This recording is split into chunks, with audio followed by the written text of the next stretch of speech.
Chers internautes, aujourd'hui, donc toujours avec l'association Retour à l'essentiel, nous avons pour invité Monsieur Mia Tekela. Monsieur Mia Tekela, est-ce que vous voulez bien vous présenter donc à tous les internautes, toutes les personnes qui vont nous regarder? Merci beaucoup, bonjour à toutes et tous. Je me présente donc Mia Tekela, c'est mon nom, Jean de prénom. Je suis à la retraite aujourd'hui de l'enseignement agricole où j'ai été donc professeur d'agronomie.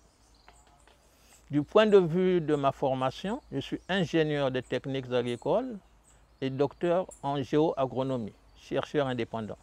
Alors, Monsieur Mia Tekela, merci pour votre présentation.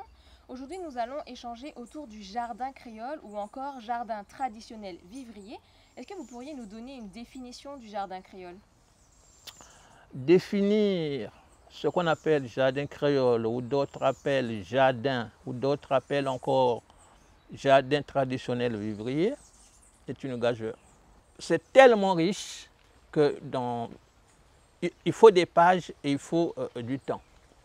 Cependant, en synthétisant, on peut dire que jardin ou jardin traditionnel vivrier est un espace généralement de petite dimension dans lequel sont cultivées une diversité de plantes qui cohabitent en même temps.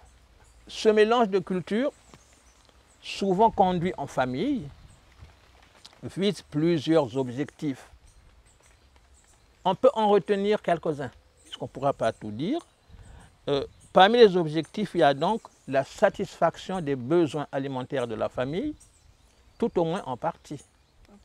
Mais si possible, il y a aussi un complément de revenus monétaires, puisqu'il arrive que des jardins créoles, on dégage des produits qu'on va vendre. Nos marchés, souvent, sont alimentés par les produits du jardin créole. L'autre objectif, c'est aussi de mettre à la disposition de la famille des plantes médicinales, puisqu'en fait, le jardin créole, c'est aussi un laboratoire, une pharmacie à ciel ouvert. Et puis, des plantes d'agrément, d'ornement. On peut voir ici déjà où nous sommes. Ce n'est pas triste du tout, le jardin. Non, ce n'est pas du tout triste. Les anciens ont aussi pensé, notamment pour les jardins qui sont tout près de la maison, d'y mettre quelques plantes qu'on appelle ici magico-religieuses. À Cuba, ils préfèrent employer le terme de plantes spirituelles. Donc ce sont des plantes qui ont des vertus de repousser l'influence des mauvais esprits. Donc de protéger la maison. C'est un peu de la superstition aussi. Je ne sais pas si c'est de la superstition. Moi, je dirais simplement que ça rentre dans les pratiques spirituelles que les ancêtres ont mis au point. Assez souvent, donc, à côté des plantes, des cultures, il y a un élevage. Un élevage qui est associé donc aux plantes, aux cultures, qui est plus ou moins diversifié, c'est-à-dire on peut avoir de la volaille, des cochons, des cabrits, et en effectif aussi plus ou moins important. Mais en fait, comme l'a dit Lucien Desgras, l'un des personnages, en tout cas aux Antilles, qui a beaucoup travaillé sur ces jardins, ce qu'on appelle jardin, c'est un élément irremplaçable de la conservation dynamique des potentialités de notre patrimoine biologique, agricole et culturel. Ça peut se comprendre, parce que l'origine, la synthèse de ce jardin, en tout cas tel que nous le connaissons aujourd'hui, c'est le génie des Africains réduits en esclavage, donc esclavagisés, qui l'ont conçu, qui l'ont mis en point, en œuvre, à partir des connaissances venues d'Afrique, mais aussi, ne l'oublions pas, à partir des connaissances qui étaient déjà ici autochtones endogènes, qui étaient des autochtones donc des Kalinago, des connaissances des Kalinago. Et puis il y a eu des apports européens. Donc il y a une mixité, un mélange finalement. il y a en fait une rencontre de civilisation dans un contexte de grande tragédie humaine. Et c'est là que les anciens ont forgé ce jardin qui nous est parvenu jusqu'à aujourd'hui. C'est ça qui est intéressant. Bon, en termes de définition, en fait, on peut s'arrêter là, puis j'avais dit en simplifiant, en synthétisant. D'accord. Et à ce moment-là, quelle différence on ferait entre jardin créole et jardin vivrier traditionnel? Ou bien jardin traditionnel vivrier? En fait, la différence aujourd'hui, quel que soit le vocable utilisé, la terminologie utilisée, en tout cas le terme utilisé ou l'expression, nous parlons du même objet. D'accord. La différence, c'est du débat. Il y a un débat aujourd'hui dans lequel je ne rentre pas directement, mais en tout cas je le suis de très près, entre les enfants de Martinique natifs natales, entre ceux qui travaillent pour une terminologie créole, que ce soit jardin créole, langue créole, chien créole, et celles qui disent que non, la terminologie créole n'est pas adaptée aux descendants des esclaves. D'accord. Et à ce qu'ils ont conçu. C'est un débat qui est là. J'espère qu'en tout cas de tout mon cœur, que ce débat-là sera mené de manière apaisée pour que, à terme, on puisse trouver des solutions. D'accord. Donc, chers internautes, jardin créole ou jardin traditionnel vivrier, c'est la même terminologie, c'est à vous de voir ce que vous choisissez en fait d'utiliser en fonction de vos convictions, de vos désirs, de vos envies. Alors, Monsieur Miatekela, une autre question pour nous enrichir, pour en savoir plus toujours autour du jardin créole. Est-ce que vous pouvez nous donner les piliers, parce que vous m'avez dit qu'il y avait 4 piliers fondamentaux qui font partie vraiment du jardin créole. Est-ce que vous pourrez nous les présenter, nous les définir? Oui, en fait, de plus en plus, des personnes, des chercheurs et autres, des agriculteurs se rendent compte que nous avons affaire à un système multifonctionnel, c'est-à-dire qui joue plusieurs fonctions à la fois. Les fonctions, il y a plus de 4. Les dimensions, il y en a plus de 4. Je retiens les 4 fonctions qui sont la fonction sociale, la fonction culturelle, la fonction économique, la fonction écologique. D'accord. Par fonction sociale, je veux comprendre, le jardin, c'est en fait un espace-temps de grande solidarité. Au sein de la famille d'abord, au sein de la famille entre des personnes de même génération, mais aussi entre des personnes de générations différentes. Donc solidarité intergénérationnelle. Mais aussi un espace-temps de solidarité dans les quartiers. Avec les voisins. Ça a donné lieu des différentes variantes des coups de main, qu'on appelle coups de main, qu'on appelle la sautée, qu'on l'appelle... En tout cas, c'est social, c'est aussi, il faut dire, l'aspect santé, puisque si nous ne mangeons pas, nous ne sommes pas en bonne santé.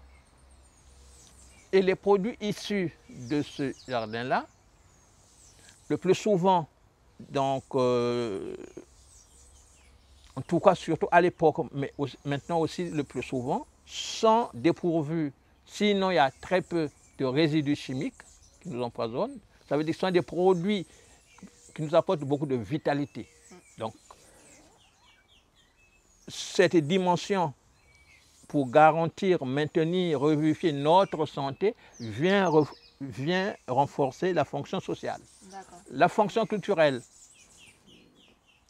J'ai dit tout à l'heure qu'il y a intergénération. Donc en fait, ce patrimoine, ces connaissances sont transmises de génération en génération. Il s'agit d'une part des connaissances techniques pour gérer, pour conduire techniquement le jardin, mais il s'agit aussi des connaissances qui vont dans le sens de contribuer à la promotion de notre patrimoine culinaire et gastronomique. La dimension économique, la famille, si elle trouve à manger, c'est de l'économie, même si elle n'a pas vendu. Exact. Et quand elle vend, elle contribue à l'économie à une échelle un peu plus grande, sur les marchés notamment de proximité. La dimension écologique. Regardez ici, par exemple. Quand on a cet agencement, ces associations, le sol est préservé de l'érosion. Si on n'y apporte pas des produits chimiques, le sol n'est pas pollué et tout le reste n'est pas pollué.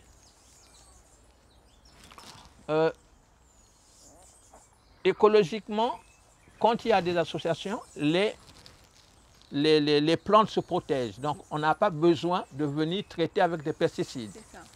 Donc, sur le plan écologique, c'est un système à haute valeur écologique en tout cas. Donc, Monsieur Miatekela, c'est vrai qu'on reste finalement dans quelque chose de très naturel. Et il y a quelque chose justement qui, je sais, vous tient à cœur particulièrement, c'est vraiment cette notion de développement durable que nous offre le Jardin Créole. Il faut comprendre que nous sommes à l'ère du développement durable. Il n'y a que ça partout. Oui, en fait, nous sommes à l'ère du développement durable. Et le développement durable ne peut se concevoir qu'à partir de ce que nous sommes, à partir de ce que nous avons. Et quand on regarde en agriculture, si nous voulons aller vers des agricultures durables, sur quoi nous allons nous fonder? Mais en fait, nous venons de le voir, ce jardin, à travers sa multifonctionnalité, nous offre ce qu'on appelle les piliers du développement durable. Ça veut dire que les anciens faisaient du développement durable. Exact. Le concept est récent, mais dans les faits, les différentes sociétés humaines n'ont pas entendu les laboratoires états-uniens pour commencer à faire du développement durable. Donc à partir de là, un certain nombre de personnes, bon, je partage ce point de vue-là, on peut dire que ce jardin-là contient en son sein la durabilité potentielle ou le germe de la durabilité. C'est-à-dire, si nous faisons ce qu'il faut, nous allons faire éclore, émerger cette durabilité. Si nous ne le faisons pas, ça va rester potentiel, sinon mourir. Donc nous avons le choix. C'est ça. Et la mission. Voilà, la question, donc, il y a des questions qu'on peut se poser, mais l'une des questions, c'est de nous dire comment faire pour mettre en place des systèmes agricoles innovants et durables en nous appuyant sur les fonctions, les fondements de ce jardin. Pour terminer, je vais faire un clin d'œil à ces personnes qui ont travaillé, parce qu'il y a des personnes qui ont travaillé, des chercheurs et d'autres qui ont travaillé sur cette question-là en Martinique. Je reste en Martinique, sinon dans la Caraïbe, c'est très riche. Je ne pourrais même pas dire, citer tous les noms, en tout cas les noms que je vais oublier, il faut qu'ils me pardonnent. Mais je vais quand même dire que parmi ces personnes-là, on peut retenir le nom de Madame Etifé Chalonneau Elisabeth, qui a fait une thèse en 1985 sur le jardin créole de Sainte-Marie, dans Momont des Est. On peut citer le nom de M. Gérard Descas, qui était mon collègue au lycée de Croix-Rivaille, qui a écrit un guide dans les années 80 pour comment faire le jardin créole. On peut citer le nom de M. Lucien Desgras, qui est un Martiniquais qui a travaillé longtemps en tant que chercheur dans un grand institut de français donc en Guadeloupe, qui a beaucoup travaillé là-dessus, qui nous a laissé des livres, puisqu'aujourd'hui, il n'est plus parmi nous, en tout cas je lui rends hommage. On peut citer le nom de Madame Adèle Mina, qui a soutenu une thèse donc, transversale sur cette question de jardin. Et puis je terminerai par le nom de M. Hugues Belle-Rose Vincent, qui a aussi écrit un livre très intéressant, enrichissant sur la question. D'accord. Merci beaucoup. Eh bien, Monsieur Miatekila, en tout cas, merci d'avoir répondu à notre invitation. Chers internautes, nous espérons que suite à cet entretien avec Monsieur Miatekila, vous en avez appris encore plus sur le jardin créole. N'oubliez pas, retour à l'essentiel, un choix, une décision, une action.